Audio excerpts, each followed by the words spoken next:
Мерки за задржување на младите во родното место. Синоќа на трибина презентираше СДСМ во Делчево. Љупчо Николовски најави сеопфатни реформи во сите сфери на живеењето, а ставајќи посебен акцент на младите, најави воведување гаранција за млади, мерка по теркот на европските социјалдемократи со средства за реализација од европските фондови.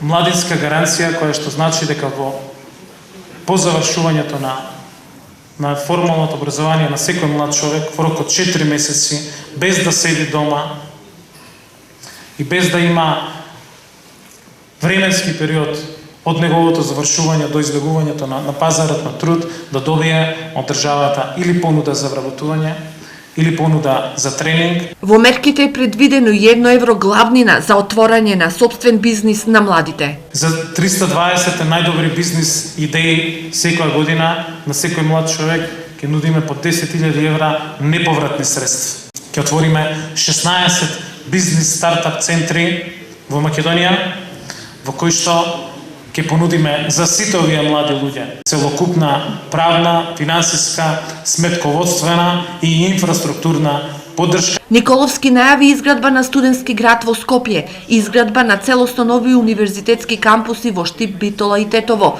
и студентски и ученички домови, но испрати и критика на актуелната влада, која според него изминатиот период промовирала принцип на нееднаквост во владењето.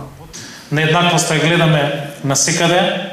И денес ја видовме низ селата во Делчево, каде има основни инфраструктурни проблеми, а во центарот на Скопје се инвестира со милиарди. Мерките промовирани од СДСМ според Николовски ќе донесат нова економска политика, нови работни места, зголемување на просечната плата и на пензиите, на социјалната помош, подобро здравство, транспарентни институции, но и отворена борба против криминалот и корупцијата, а на делчевци им вети изградба на стариот пат преку Калиманско поле за Кочани, реконструкција на патот преку Истибања, изградба на мост во Разловци и на патот за Митрашинци.